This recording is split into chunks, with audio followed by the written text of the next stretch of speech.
जय श्री कृष्ण। राधे राधे। जय श्री कृष्ण। राधे राधे। जय कृष्ण जय जय कृष्ण कृष्ण कृष्ण जय कृष्ण। जय राधे जय जय राधे राधे राधे जय राधे। जय कृष्ण जय जय कृष्ण कृष्ण कृष्ण जय कृष्ण। जय राधे जय जय राधे राधे राधे जय राधे। जय कृष्ण जय जय कृष्ण कृष्ण कृष्ण जय कृष्ण। जय राधे जय जय राधे राधे राधे जय राधे। सुखदेव जी वर्णन करते हैं कि राजन, श्री भागवत के पिछले कथा प्रवचन में आपने श्रवण किया कि रुक्मिणी से भगवान श्री कृष्ण का परिहास, देवलोक से कल्प वृक्ष लाना और सत्यभामा के बगीचा में रोपना और 16,100 राजकुमारियों का भ्रम। आज आपको दिव्य कथा का पारायण कराते हैं।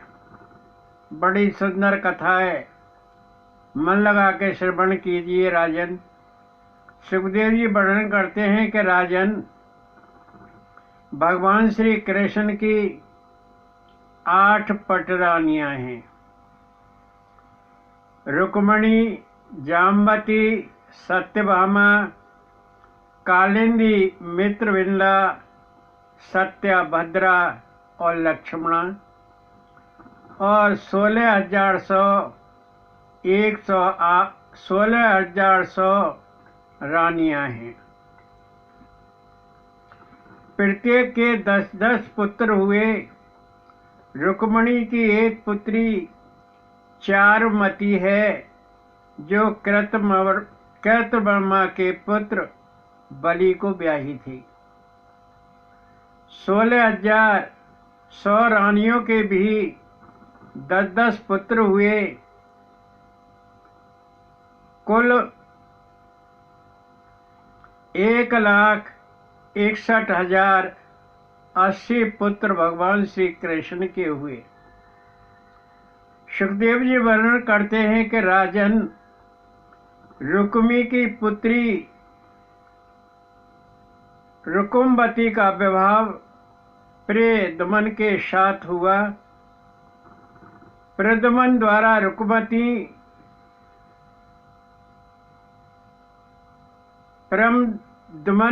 रुकुमवती ने अनिरुद्ध को जन्म दिया और अनिरुद्ध का विवाह रुक्मी की नातनी पौत्री रोचना के संग हुआ। सुखदेव जी वर्णन करते हैं कि राजन, अनिरुद्ध का विवाह रुक्मी की राजधानी भोजकट में हुआ, क्योंकि जब भगवान श्री कृष्ण रुक्मिणी को हरण करके लाए थे, तो रुक्मी ने प्रण किया था कि मैं अपनी बहन को कृष्ण से छुड़ाकर वापस लाऊंगा, और नहीं ला सका तो नगर में नहीं आऊंगा, कुंडनपुर में नहीं आऊंगा। ऐसा प्रण करने से वो रुक्मिणी को वापस नहीं ला सका और वो कुंडनपुर में वापस नहीं गया। उसने भोजकट नाम का नगर बसाया और वहीं रहने लगा। सुखदेव जी वर्णन करते हैं कि राजन, बलराम और कृष्ण, प्रद्युम्न, शाम्य, भारमान आदि सब यादव बारात लेकर भोजकट गए और भोजकट में कलिंग, नरेश जैसे राजाओं ने रुक्मी को बहका दिया। कहा कि रुक्मी, अब एक अच्छा अवसर है, तू बलराम से चौसर खेल और अपनी हार का बदला ले। रुक्मी उनके बहकावे में आ गया और कहने पर बलराम के साथ चौसर का खेल खेलने लगा। सुखदेव जी वर्णन करते हैं कि राजन, 10,000 के दाव लगाए, बलराम जी जीत गए। रुक्मी कहने लगा कि मैंने जीता। लाख मुद्राओं का दाव लगाया, बलराम जी जीत गए। रुक्मी कहने लगा कि मैं जीता हूँ। कोट कोट मुद्राओं के दाव लगाए, बलराम जी जीत गए और रुक्मी कहने लगा कि मैं जीता हूँ। बलराम जी कहने लगे कि भाई, ये सब दाव मैंने जीते हैं। रुक्मी कहने लगा कि आप कैसे जीत सकते हैं, आप तो ग्वाला हैं, चौसर खेलना क्या जाने। ये सब मैंने जीते हैं। रुक्मी बलराम का उपहास करने लगा, मजाक बनाने लगा, कटाक्ष करने लगा। कलिंग नरेश हंसता कि वाह रुक्मी, तेने दाव जीत लिया। बलराम जी को क्रोध आया। बलराम जी ने अमरस में भरकर अपना मूसल उठाया और रुक्मी के सिर में जमा के मारा। रुक्मी का वहीं काम तमाम हो गया। अन्य राजाओं के भी हाथ पैर तोड़ दिए, खून से लथपथ भागने लगे। अनिरुद्ध का विवाह रोचना के संग संपन्न हुआ और सारे यादवगण बलराम, भगवान श्री कृष्ण, नवविवाहित बहु रोचना को लेकर द्वारका में आए। इस प्रकार अनिरुद्ध का विवाह रोचना के संग हुआ। सुखदेव जी वर्णन करते हैं कि राजन, बलि की पत्नी विंध्यावली थी और दैत्यराज बलि के 100 पुत्र थे। 100 पुत्र में बाणासुर सबसे बड़ा पुत्र था और बाणासुर की राजधानी शोणितपुर थी, जिसे आज गुवाहाटी के नाम से पुकारा जाता है। बाणासुर की एक पुत्री थी उषा, जिसका विवाह एक विचित्र घटना के अंदर अनिरुद्ध के संग हुआ।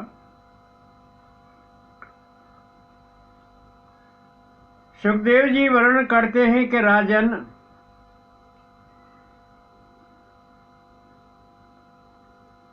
जब द्वारका का विनाश हो गया तो अंत में उषा का पुत्र वज्र नाम ही मथुरा का राजा बना।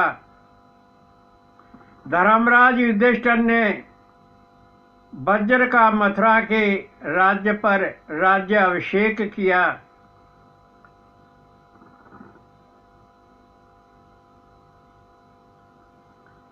और मथुरा के राजा जो यदुवंशी था,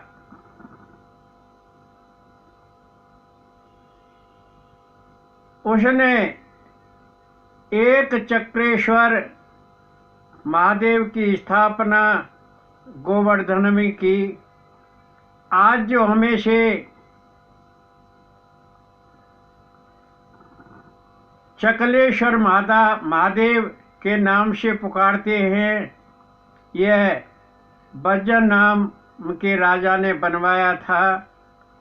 सुखदेव जी वर्णन करते हैं कि राजन, उषा और अनिरुद्ध के विवाह का विस्तार से वर्णन भगवान सिंह हंस रचित उषा खंड काव्य में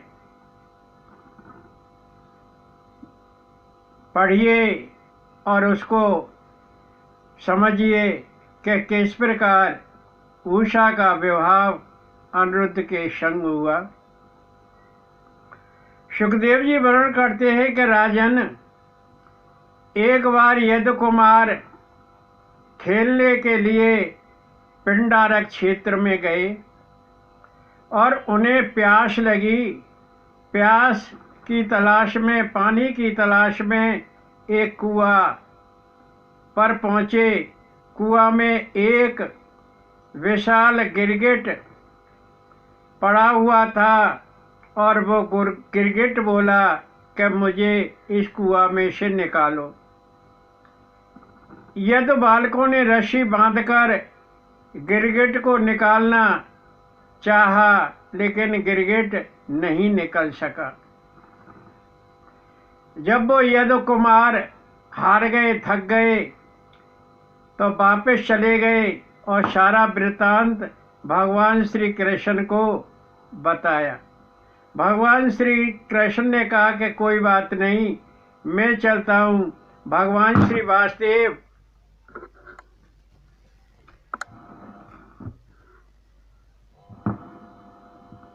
वहाँ पहुँचे और कुआं की मठ पर जाकर बैठ गए। कुआं की मठ पर जाकर बैठ गए। उन्होंने अपना हाथ जरा सा कुआं में लटकाया। उस गिरगिट ने स्पर्श किया और एकदम ऊपर निकल आया। वह अपने मूल रूप में आ गया और भगवान श्री कृष्ण से कहने लगा कि भगवान, आपके दर्शन से, आपके हाथ के स्पर्श से मैं इस कुआं से बाहर निकल आया। भगवान श्री कृष्ण ने पूछा कि तू कौन है? गिरगिट होनी तुझे किस प्रकार प्राप्त हुई? राजा ने बताया। वह राजा निरग था। कहने लगा कि मैं राजा निरग हूँ, इक्ष्वाकु वंशी हूँ। भगवान, मैं रोजाना गाय दान दिया करता था।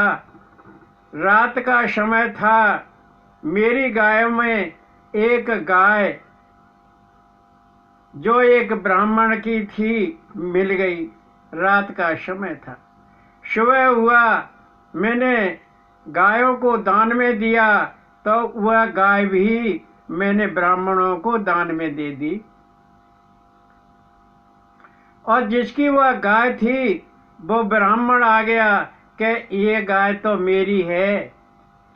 और दान लेने वाला कहने लगा कि ये गाय मुझे दान में मिली है, ये गाय मेरी है। दोनों में बात बढ़ गई। राजा ने कहा कि तुम 1,00,000 रुपए ले लो, लेकिन गाय का झगड़ा छोड़ दो। किसी ने बात नहीं मानी। सुखदेव जी वर्णन करते हैं कि राजन, जब बात नहीं मानी तो उन्होंने मुझे शाप दिया कि तू गिरगिट बन जा। और उनके शापवश मैं गिरगिट बन गया। उन ब्राह्मणों ने ये भी कहा कि तुझे द्वापर युग में भगवान श्री कृष्ण के स्पर्श से शाप से मुक्ति मिलेगी। तो भगवान मैं तुरंत गिरगिट बन गया। आज आपके स्पर्श से, आपके दर्शन मात्र से मेरा उद्धार हो गया।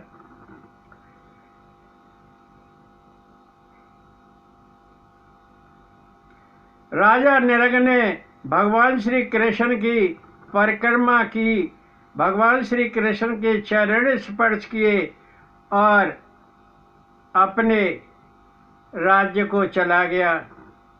सुखदेव जी वर्णन करते हैं कि राजन,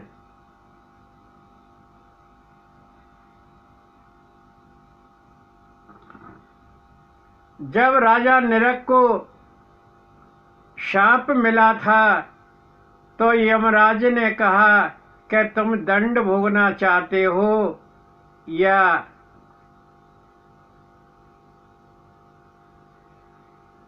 पुण्य भोगना चाहते हो। तो राजा निरग ने कहा कि मैं पहले दंड भोगूंगा। इसलिए वह राजा तुरंत गिरगिट बन गया। जय श्री कृष्ण। राधे राधे।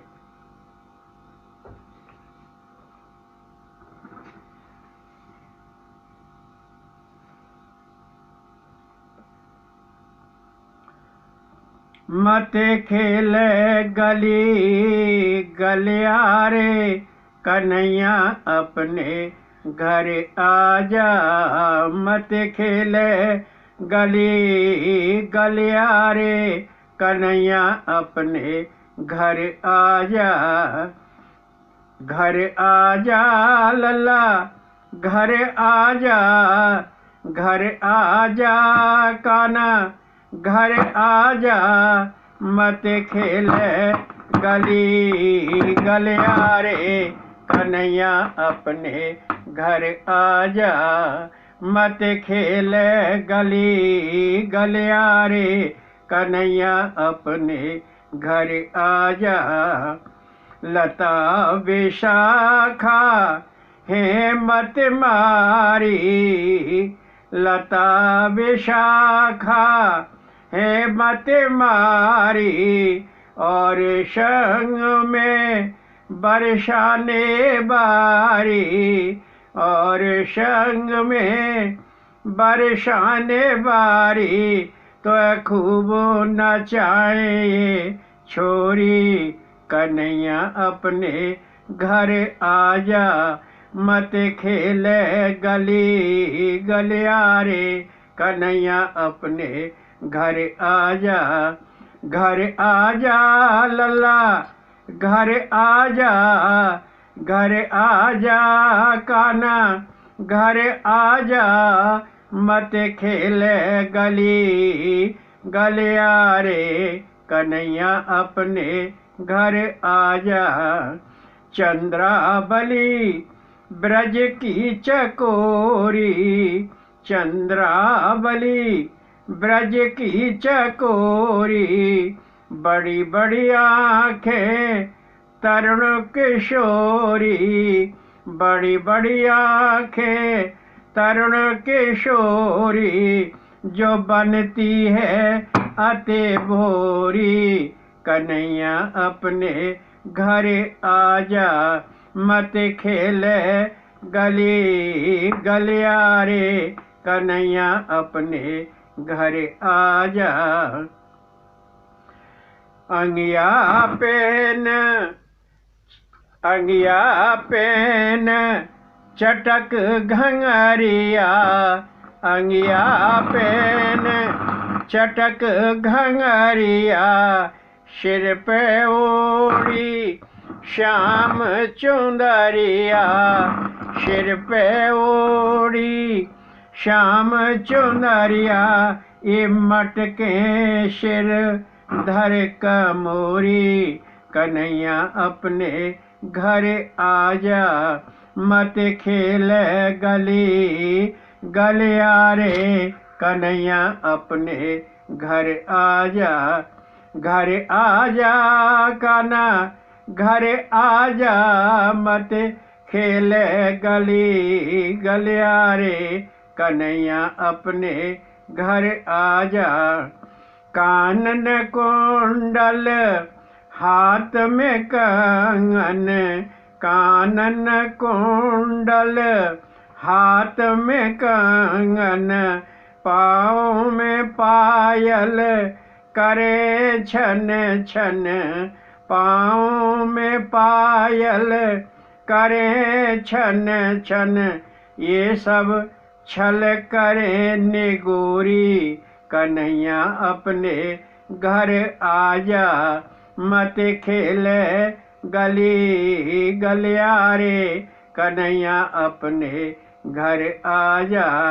घर आजा लला घर आजा घर आजा कनुआ घर आजा मत खेले गली गलियारे कन्हैया अपने घर आजा मत खेले गली गलियारे कन्हैया अपने घर आजा।